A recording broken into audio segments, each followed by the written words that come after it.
ফ্রান্সের president Emmanuel Macron তিনি ঘোষণা করলেন যে আগামী সেপ্টেম্বর মাসে ইউএনএসসির যে বৈঠক আছে সেখানে ফ্রান্স প্যালেস্তাইনকে দেশ হিসেবে স্বীকৃতি দিতে চলেছে।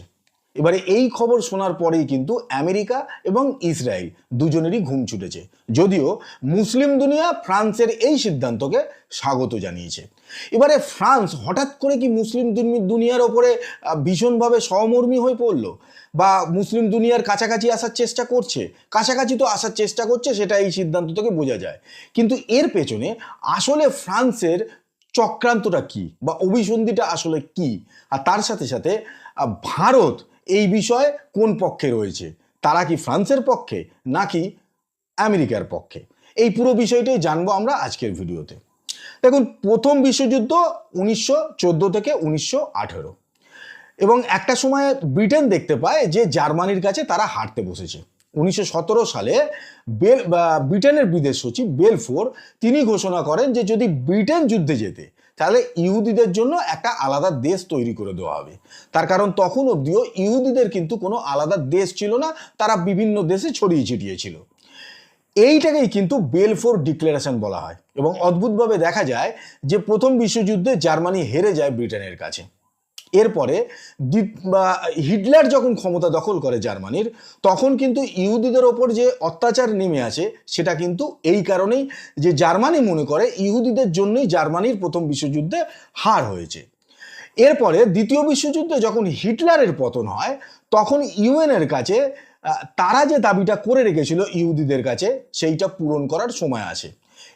ইউএন ঠিক করে যে প্যালেস্তাইন ভূখণ্ডে ইহুদিদের এনে বসানো হবে। সেই মতো তাদেরকে আস্তে আস্তে বসানো শুরুও হয়ে যায় এবং 1947 সালে ইউএন তিনটে জিনিস ঠিক করে। এক, জেরুজালেমকে ইন্টারন্যাশনাল কন্ট্রোলের মধ্যেই রাখা হবে। এছাড়া প্যালেস্তাইন যেরকম আলাদা একটা দেশ আছে, তার সাথে ইসরায়েলকেও আলাদা দেশ হিসেবে স্বীকৃতি দিয়ে দেওয়া হয়। এরপরে ইহুদিরা আস্তে আস্তে এসে ওইখানে জমা হতে থাকে এবং আস্তে আস্তে ফিলিস্তিন যারা ছিল, ফিলিস্তিন বলছে এই কারণে যে যখন অটোমান এম্পায়ার ছিল তখন বেশ কয়েকটা জায়গা নিয়ে সেই জায়গাটাকে ফিলিস্তিনি বলা হতো, পরে গ্রিকরা প্যালেস্তাইন নামটা দেয়। তাই ফিলিস্তিন এবং প্যালেস্তাইন একই, সেই অর্থে আমরা ফিলিস্তিনও বলতে পারি, প্যালেস্তাইনও বলতে পারি। এবারে এই যে ফিলিস্তিনিদের যে জায়গাটা ছিল সেটাকে আস্তে আস্তে ইহুদিরা দখল করা শুরু করে দেয় এবং আজকে এসে শুধুমাত্র ফিলিস্তিনিরা রয়েছে ওয়েস্ট ব্যাংক এবং গাজাতে। এখানেও আবার দেখুন এদের মধ্যে আবার গন্ডগোলটা কীরকম। ওয়েস্ট ব্যাংক যে জায়গাটা রয়েছে সেখানে ফাতে নামক একটা সংগঠন তাদের ক্ষমতায় রয়েছে, তাদের লিডার হচ্ছে আব্বাস। আর গাজা স্ট্রিপ রয়েছে হামাসের দখলে। এদের দুজনের মধ্যেও কিন্তু কোনো বনিবনা নেই বা মানে ভীষণভাবেই ঝামেলাও রয়েছে। যদিও কোনো মুসলিম দুনিয়া ইসরায়েলকে স্বীকৃতি দেয় না, কিন্তু ইউএন যেহেতু স্বীকৃতি দিয়ে দেয় এবং এক্ষেত্রে ইউএনের বক্তব্যই ছিল যে যেহেতু দ্বিতীয় বিশ্বযুদ্ধে তারা জিতেছে তাই তারা ঠিক করবে কে কোথায় থাকবে বা না থাকবে। এইবারে এই মুহূর্তে ফ্রান্স কেন চাইছে যে প্যালেস্তাইনকে স্বীকৃতি দিয়ে দিতে? তার কারণ হলো, এর পেছনে দুটো কারণ মেনলি আছে। প্রথমত হলো যে যখন ভারত আর পাকিস্তানের মধ্যে যুদ্ধটা চলছিল, তারপরে হঠাৎ করেই দেখা গেল যে ডোনাল্ড ট্রাম্প আমেরিকার সব ধনকুবেরদের নিয়ে চলে গেল সৌদি আরবে এবং কাতার, ইউএই এইসব জায়গায় ঘুরে চলে এলো এবং সেখান থেকে একটা বিরাট ইনভেস্টমেন্ট নিয়ে এলো এবং তার সাথে সাথে একটা বিরাট ডিলও সব এই সমস্ত দেশগুলোর সঙ্গে করে চলে এলো। এইবারে ফ্রান্স হচ্ছে G7-এর যে দেশগুলো আছে তার মধ্যে আমেরিকা আর ফ্রান্স এই দুজনই কিন্তু সবচেয়ে বেশি অস্ত্র বেচে। এবারে অস্ত্র বেচার জায়গা কিন্তু মিডল ইস্ট, কারণ মিডল ইস্টের এই যে দেশগুলো সৌদি বলুন, ওমান, ইয়েমেন, ইরান, এই যে ঝামেলা লেগেই আছে এবং তার সঙ্গে সঙ্গে আফগানিস্তান, পাকিস্তান এই সব জায়গাগুলোতে টেররিজমের উৎপাত, ফলে অস্ত্র এখানেই সবচেয়ে ভালো বেচা যাবে।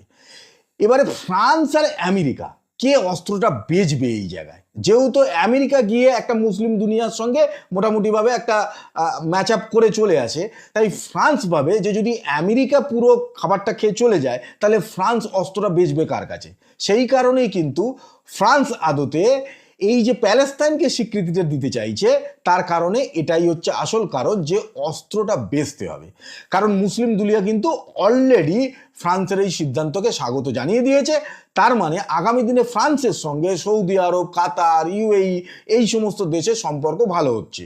আর ভালো হবে মানেই আলটিমেট ফ্রান্স গিয়ে সেখানে অস্ত্রটা বেঁচে চলে আসবে। তার মানে পুরো বিষয়টাই কিন্তু অর্থনৈতিক বিষয়ের উপর ডিপেন্ড করে আছে। গাজা স্ট্রিপ, ওয়েস্ট ব্যাংক, কে থাকবে ক্ষমতায়, প্যালেস্তাইনিদের কি হবে সে নিয়ে কিন্তু ফ্রান্সের কিছু যায় আসে না। ফ্রান্স চায় অস্ত্র। আর 2 নম্বর হলো যে ফ্রান্স এখানে ঠিক আমেরিকা সিরিয়ায় যেটা করেছে হামাসের ক্ষেত্রে বা গাজা স্ট্রিপে কিন্তু ফ্রান্স একই জিনিস করতে চাইছে। সিরিয়ায় বাশার আল আসাদের সরকার ছিল, রাশিয়া তাকে সাপোর্ট করতো, রাশিয়া ইউক্রেন যুদ্ধে ব্যস্ত হয়ে পড়লো, ফলে আমেরিকা কি করলো, উল্টে দিল। কাকে দিয়ে উল্টালো না, জুলানি হচ্ছে আইএসের একটা শাখা যারা সিরিয়ায় লড়ছিল। এবারে জুলানিকে কিন্তু আমেরিকাই ঘোষণা করেছিল, তার উপরে রিওয়ার্ড রেখেছিল যে যে ধরিয়ে দেবে বা যা তার খবর দিতে পারবে আমেরিকা তাকে প্রাইজ দেবে। কিন্তু যতক্ষণ সে জঙ্গি ছিল তখন অবধি জঙ্গি ছিল। কিন্তু আমেরিকা এই জুলানিকেই এখন বসিয়েছে সিরিয়ার প্রেসিডেন্ট। এই মুহূর্তে জুলানি, যার আসল নাম হচ্ছে আহমেদ আল সারা, তিনি এখন প্রেসিডেন্ট হয়ে গেছেন। আগে জঙ্গি ছিল, এখন কোট প্যান্ট টাই পরেছে এবং মোটামুটিভাবে ডোনাল্ড ট্রাম্পের কোলে বসে আছে, ডোনাল্ড ট্রাম্পের সঙ্গে ঘুরছে ফিরছে, সবই ঠিকঠাক চলছে। ফলে ফ্রান্সের বক্তব্য হচ্ছে যে আমেরিকা যদি যখন চাইবে তখন কাউকে জঙ্গি ঘোষণা করবে, আবার সেই জঙ্গিকেই কোট প্যান্ট টাই পরিয়ে কোলে বসিয়ে নেবে। তাহলে ফ্রান্স কেন করবে না? সেই কারণেই কিন্তু ফ্রান্স অদ্ভুতভাবে হামাসকে কিন্তু টেরারিস্ট অর্গানাইজেশন বলেনি। ফ্রান্স বলছে যে কোনো অবস্থাতেই হামাস যত দ্রুত সম্ভব অস্ত্র ত্যাগ করুক এবং ইসরায়েলের যে সমস্ত মানুষকে, ইহুদিদের যে বন্দুক বানিয়ে রেখেছে তাদেরকে ছেড়ে দেওয়া হোক। এবং এই মুহূর্তে গাজার যে অবস্থা, সেখানে মানুষ খেতে পাচ্ছে না, শিশুরা অপুষ্টিতে ভুগছে, এমনকি ডাক্তাররা ট্রিটমেন্ট দিতে পারছে না, তার কারণ তারা নিজেরাই অভুক্ত। এরম একটা সিচুয়েশনে তাদের জন্য যাতে ত্রাণ ঠিকঠাকভাবে পাঠানো হয় সেই ব্যবস্থাগুলো করা হোক এবং সেটা যেন ইউএন করে। এইবারে ফ্রান্স যদি এই মুহূর্তে যদি গাজার পক্ষে থাকে বা প্যালেস্তাইনিদের পক্ষ থাকে, তাহলে আমেরিকার মুশকিল হচ্ছে যে ডোনাল্ড ট্রাম্পের অনেক দিন ধরে আসা যে গাজা স্ট্রিপ যেটা রয়েছে এই মুহূর্তে, সেই জায়গাটাকে ট্রাম্প স্ট্রিপ বানানো, যাতে সেখানে আর প্যালেস্তাইনিরা থাকবে না, সেখানে যত প্যালেস্তাইনিরা রয়েছে তাদেরকে অন্য কোনো জায়গায় শিফট করে দেওয়া, আফ্রিকা, ইন্দোনেশিয়া, যেখানে পারবে পাঠিয়ে দেবে এবং সেখানে একটা ঝাঁ চকচকে শহর তৈরি হবে এবং সেখান থেকে আমেরিকা টাকা কামাবে। এইবারে ফ্রান্স যদি এই সিদ্ধান্ত নেয় যে প্যালেস্তাইনকে স্বীকৃতি দেবে, তাহলে কিন্তু ট্রাম্পের এই স্বপ্ন আর পূরণ হবে না। কারণ একটা জিনিস মাথায় রাখতে হবে যে ইউএনএসসিতে মানে ইউনাইটেড নেশন সিকিউরিটি কাউন্সিলে যেমনভাবে আমেরিকার ভিটো পাওয়ার আছে, ঠিক তেমনভাবে কিন্তু ফ্রান্সেরও ভিটো পাওয়ার আছে। কারণ 5টা দেশ যে পার্মানেন্ট মেম্বার, তার মধ্যে আমেরিকা এবং ফ্রান্সও আছে। ফলে আমেরিকা যদি যুদ্ধ চালিয়ে যাওয়া, যেটা ইসরায়েল এই মুহূর্তে করছে, সেটা যদি চালিয়ে যেতে হয়, তাহলে পরেতে কেউ ভিটো দিলে কিন্তু সেটা আর চালিয়ে যেতে পারবে না। এবার অন্য যে দেশগুলো আছে তারা আমেরিকার পক্ষেই আছে। এক্ষেত্রে ফ্রান্স যদি ভিটো প্রয়োগ করে দেয়, তাহলে কিন্তু যে যুদ্ধটা বা যে প্ল্যানিংটা ডোনাল্ড ট্রাম্প এবং নেতানিয়াহু করে রেখেছে, সেইটা কিন্তু আর কোনো অবস্থাতেই হওয়া সম্ভব হবে না। এবং আলটিমেট আমেরিকা এবং ইসরায়েলকে থামাতে হবে। এবং যে টু নেশন থিওরি, যেটা শুরু থেকেই যখন ইউএন ইসরায়েলকে তৈরি করেছিল, তখনই কিন্তু যে টু নেশন থিওরি ছিল যে প্যালেস্তাইনও থাকবে এবং ইহুদিরাও থাকবে, অর্থাৎ ইসরায়েলও থাকবে, দুজনেই এই জায়গাটায় থাকবে, সেইটাকে কিন্তু মানতেই হবে আমেরিকাকে। এবারে আসি ভারতের কথা। ভারত শুরু থেকেই টু নেশন থিওরির পক্ষে। ভারত যেমনভাবে প্যালেস্তাইনকেও স্বীকৃতি দেয়, ঠিক তেমনভাবে ইসরায়েলকেও স্বীকৃতি দেয়।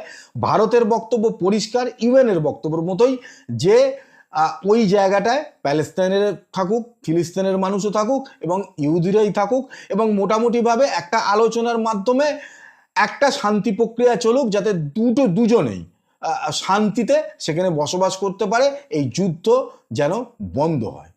এটাই ভারতের পক্ষ। ভারত এই পক্ষেই সবসময় থেকে এসছে এবং এখনো এই পক্ষেই রয়েছে।